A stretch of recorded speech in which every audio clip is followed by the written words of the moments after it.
Bismillah ar-Rahman ar-Rahim. Alhamdulillahi Rabbil Alameen. Wassalatu wassalamu ala Sayyidina wa Nabiyyina Muhammad wa ala alihi al-tayyibin al-tahirin al-ma'asumin al-muntajabin. Allahumma salli ala Muhammad wa ala Muhammad. Sisters and brothers, Assalamu alaikum wa rahmatullahi wa barakatuh. Today we focus briefly on the Surah Al-Bayyinah. It's the chapter 98 in the Holy Quran, and the usual debate whether it is Medina or Mecca. Most of these surahs have the same, because they are short and they focus on the themes that we have talked, and we said that they are part of the primarily Makki surahs. I will recite the surah. Bismillah, a'udhu billahi minash shaitanir la'in ar-rajim. Bismillahir rahmanir rahim. لم يكن الذين كفروا من أهل الكتاب والمشركين منفكين حتى تأتيهم البينة رسول من الله يتلو صحفا مطهرة فيها كتب قيمة وما تفرق الذين أوتوا الكتاب إلا من بعد ما جاءتهم البينة وما أمروا إلا ليعبدوا الله مخلصين له الدين حنفاء ويقيموا الصلاة ويؤتوا الزكاة وذلك دين القيمة إن الذين كفروا من أهل الكتاب والمشركين في نار جهنم خالدين فيها أولئك هم شر البرية إن الذين آمنوا وعملوا الصالحات أولئك هم خير البرية جزاؤهم عند ربهم جنات عدن تجري من تحتها الأنهار خالدين فيها رضي الله عنهم ورضوا عنه ذلك لمن خشي ربه صدق الله العلي العظيم. The translation: a messenger, those who disbelieve from among the people of the book and the mushrikeen were not expected to desist from their wrongdoing or wrong belief unless there comes to them a clear proof. A messenger from Allah who recites the purified scrolls containing the straight writing, and those who were given the book did not disagree but after the clear proof came to them. وَمَا أُمِرُوا إِلَّا لِيَعْبُدُوا اللَّهِ, while they were not ordered but to worship Allah, making their submission exclusive for Him with no deviation, and to establish salah and pay zakah. That is the way of the straight religion.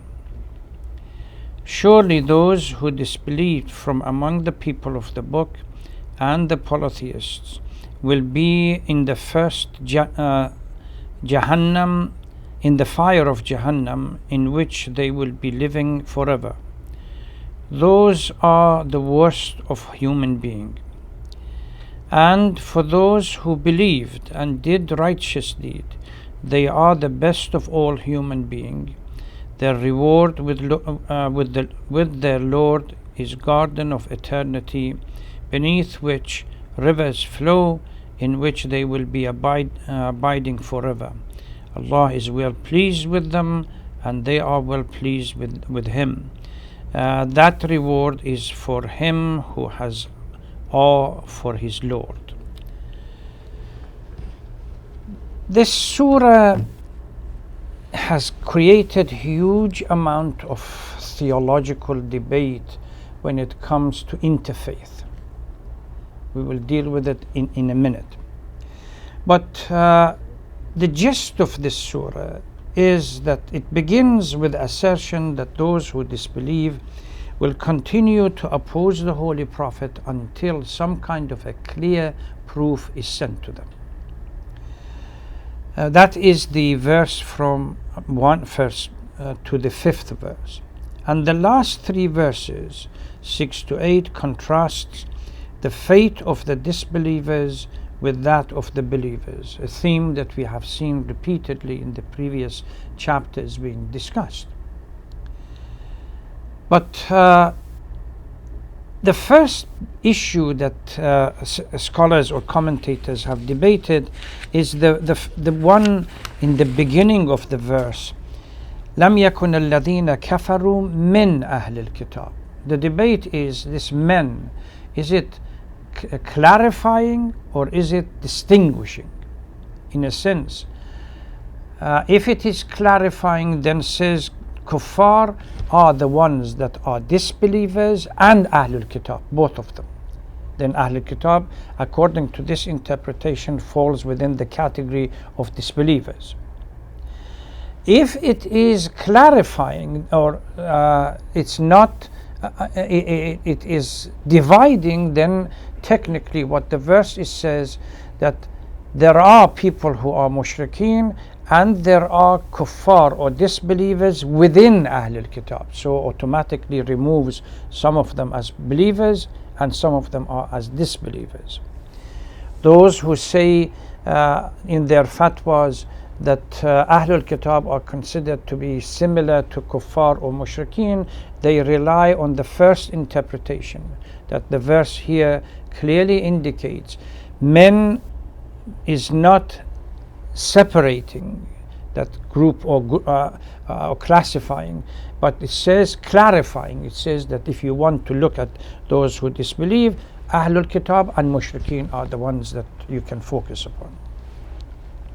Another issue that kind of theological, philosophical issue that presents this verse, that is the relationship between what we learn as through philosophical, intellectual discussion and conviction that drives from it, and what we believe in as aqeedah due to cultural issues that has no intellectual foundation.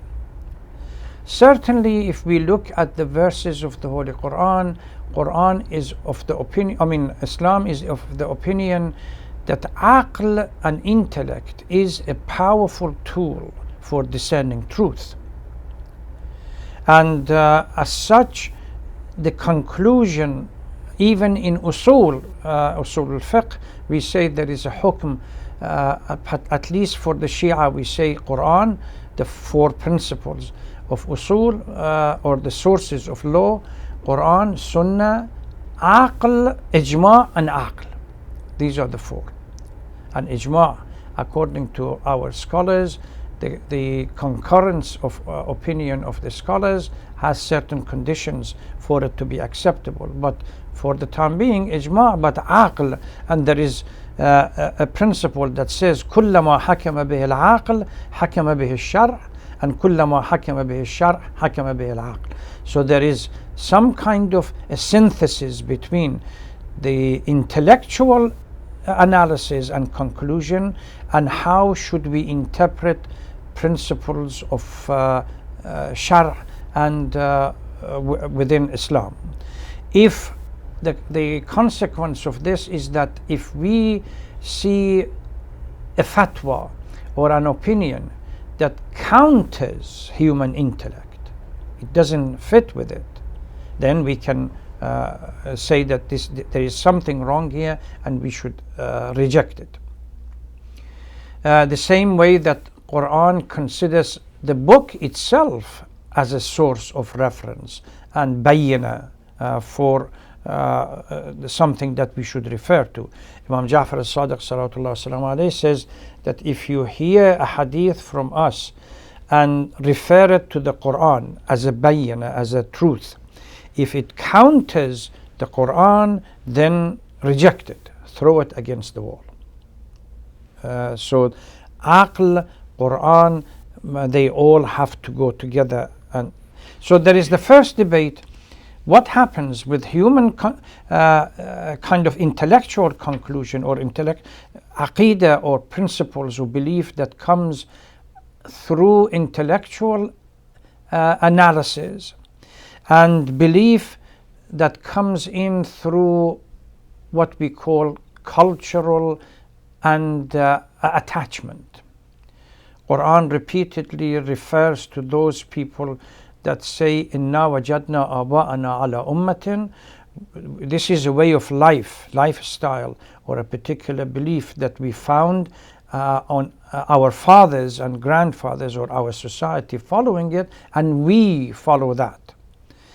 And Quran challenges these people that says, well, what about if these way of life that you adhere to or they adhere to was inconsistent with the truth, or certainly deviating? You still follow it? Where is your intellect?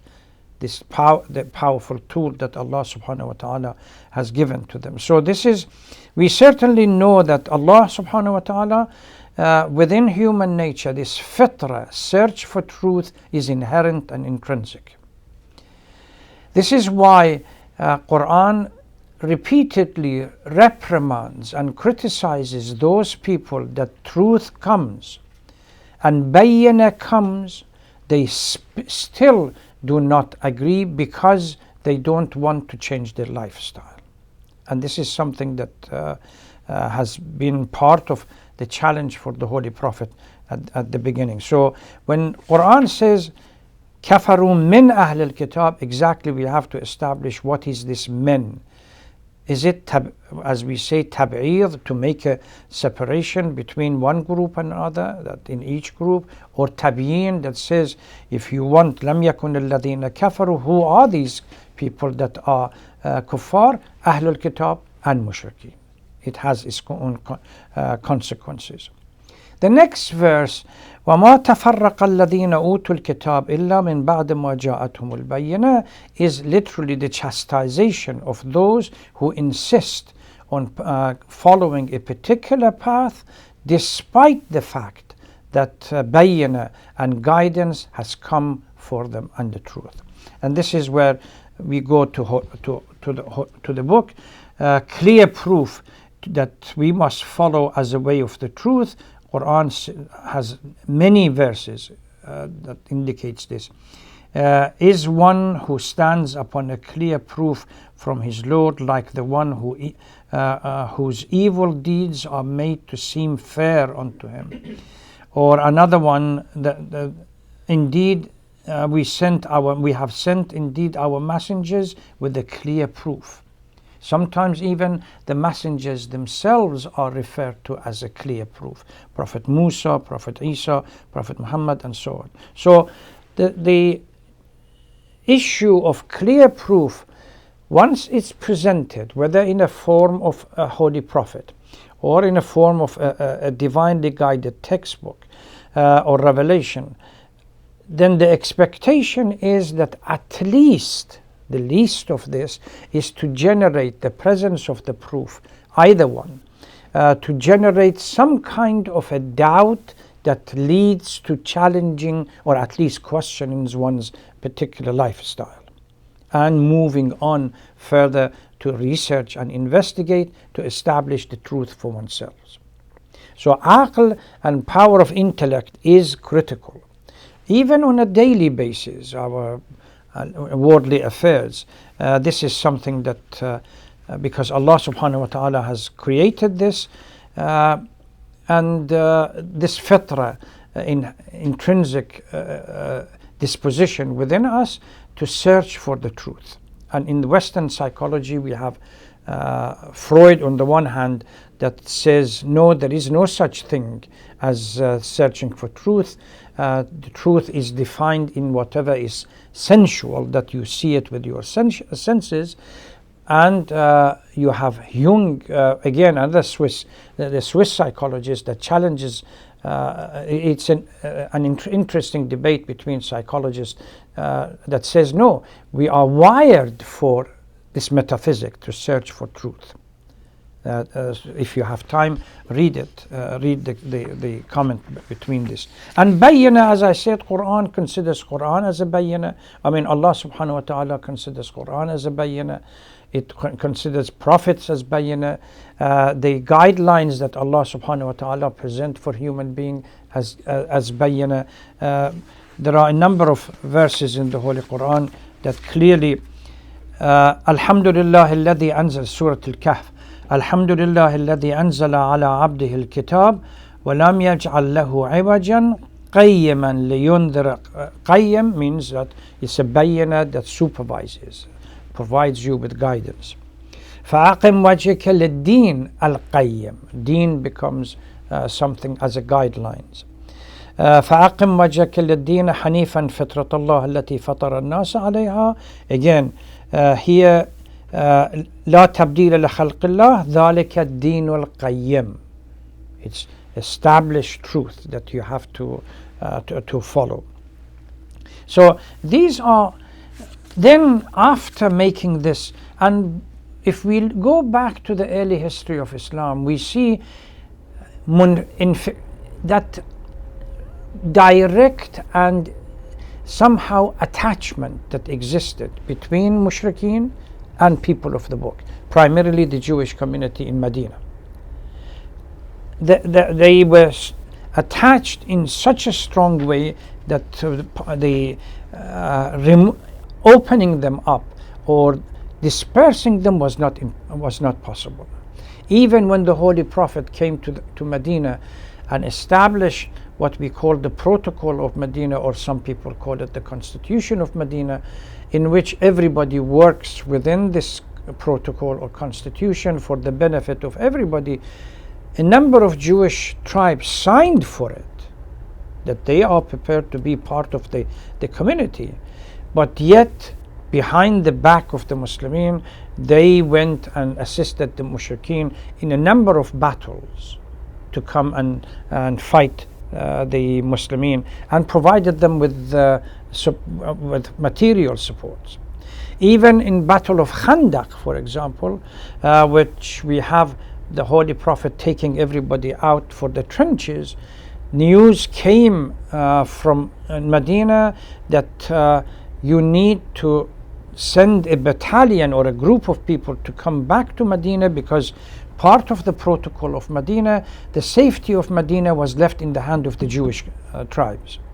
So the group information was given to the Holy Prophet that they are already conspiring to open up a back kind of theater of war, that the mushrikeen will divide themselves and from another path come into Medina and attack the Muslimin from the back. The same thing that happened in the Battle of Uhud. So the Holy Prophet had to send a group of people and take responsibility from the Jewish community, and ultimately through various battles it became clear that despite the fact that they had signed the Protocol of Medina, they are not there to honor that signature and stay as part of the community. So this is something, and unfortunately we're still suffering. Now recently they have put forward a new claim that they want to take not only Khaybar is theirs. One of their rabbis said that Mecca and Medina has to be given to them as well. So I won't be surprised if Muhammad bin Salman somehow capitulates and provides them with such a thing.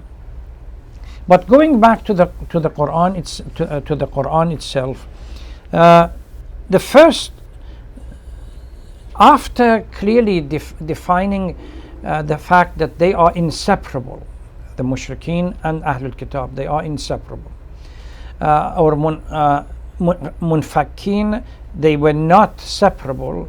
They're tightly close to you as a community. Then Quran moves into defining the two, rightly guided from those who have deviated from the right path. وَمَا تَفَرَّقَ الَّذِينَ أُوتُوا الْكِتَابَ إِلَّا مِنْ بَعْدِ مَا جَاءَتْهُمُ الْبَيِّنَةُ. First of all, we have verses in the Holy Quran that Allah subhanahu wa ta'ala states that Allah subhanahu wa ta'ala is not going to punish any society or any community before providing them with guidance, unless guidance and bayyinah is provided for them, or truth is clarified to them, and they refuse to accept that truth, then the punishment comes. punishment will never come before this kind of bayyinah. And there is another verse in the Holy Quran, crudely interpreted, is that so that on the day of judgment we human beings would not say that there was no guidance provided for us. Why should we be punished? So وَمَا تَفَرَّقَ الَّذِينَ أُوتُوا الْكِتَابِ إِلَّا مِنْ بَعْدِ مَا جَاءَتْهُمُ الْبَيِّنَةُ. If there is a division or going through astray or somehow not following the truth, that is the issue that they have to be punished for. Those who were given the book did not disagree, but after the clear proof came to them, either through their prophets or through their books, etc., etc. Within that book of guidance, what were they commanded? وَمَا أُمِرُوا إِلَّا لِيَعْبُدُوا اللَّهَ مُخْلِصِينَ لَهُ الدِّينَ حُنَفَاءَ.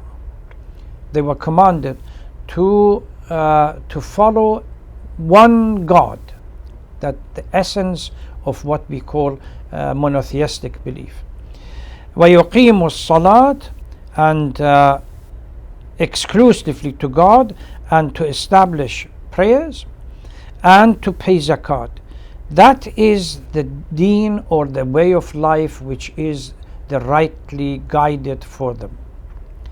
Despite the fact that this guidance was provided for them, they still disobeyed, and they went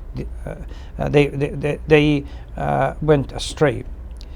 Then comes the last 3 verses of this chapter, the punishment of those who are believers, the disbelievers, and the reward for those who are believers. إن الذين كفروا من أهل الكتاب والمشركين في نار جهنم خالدين فيها أولئك هم شر البرية. Those who disbelieve, their punishment or their end is something that we have repeatedly discussed in previous chapters. They will be punished for their deed. Whether the concept of tajassum al-a'mal or everything else in Irfan is discussed or not, or we accept or not, the punishment is going to be there. Surely those who disbelieved from among the people, see, from among the people. So what they have interpreted is tab'idi, men of tab'idi, that some of the people of the book are rightly guided, some of the people of the book should be associated with kuffar. Others do not agree with this interpretation. And the mushrikeen will be in the fire of Jahannam, in which they will be living forever. Again, the issue of permanent punishment of Allah is something that discussed in theology and in mysticism. Those are the worst of all human beings. We go to Surah Teen, خلقنا الإنسان في أحسن تقويم ثم رددناه أسفل السافلين. This is similar concept. And those إن الذين آمنوا وعملوا الصالحات وأولئك هم خير البرية. We have seen repeatedly in different chapters and different verses the two designation of the best and the worst. The best of the creation and the worst of creation. So أحسن الخالق and أسفل السافلين. Hizbullah, Hizb الشيطان, and so on and so forth. Here, هم خير البرية وشر البرية. These are the two. As for those who believed and did righteous deed, they are the best of all human beings. And their reward with their Lord is garden of eternity. Again, the concept of heaven and hell, and how do we define it? Is it a physical reality, or is it, according to the mystical interpretation, closeness to Allah and being far away from Allah subhanahu wa ta'ala? This is extra issues that somehow another time we can discuss. Garden of eternity, beneath which rivers flow, in which they will be abiding forever. Allah is well pleased with them, and they are well pleased with Allah. That is for him who has awe and respect and obedience to Allah subhanahu wa ta'ala in their submission to Allah. So this notion of submission to Allah as a path to success, and disobedience and sinfulness to Allah as something that leads to punishment is constantly repeated in the Holy Quran. And in this chapter, after clarifying that mushrikeen and Ahlul Kitab, they were inseparable until Bayyinah came to them, but some of them still, after the coming of Bayyinah, still decided not to follow the path of the Holy Prophet. The Jewish community were presented to them. Even the debate was that in your book clearly state, but still they rejected it. It was presented to them that you used to say to the Arabs of Medina or everywhere else that soon a prophet will come and we will follow the prophet against you, giving yourself a position, and yet once the Bayyinah and the prophet and the proof came, you are not following it. Christians that came to discuss this with the Holy Prophet, the story of Mubahala is all this. The insistence that they wanted to follow their path, irrespective of what Bayyinah, proof and facts were presented to them, that the path that they have chosen is not the right path, whether theologically or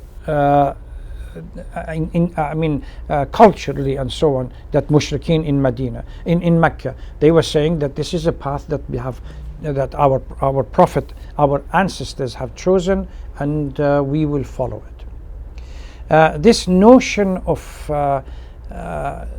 relationship between mushrikeen and Ahlul Kitab is critical historical facts that inshallah one day one could go through the history one by one and analyze it, how they cooperated with the mushrikeen against the Muslimin after the Bayyinah and proof was established to them. There are some hints in this that we can take it and apply it to our life.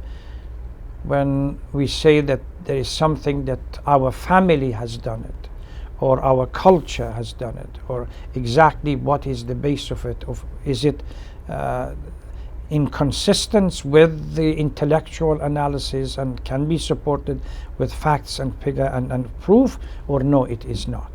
If it's not, then we search for clear proof and Bayyinah to establish the path that we want to follow. Let me stop here and then we answer question inshallah.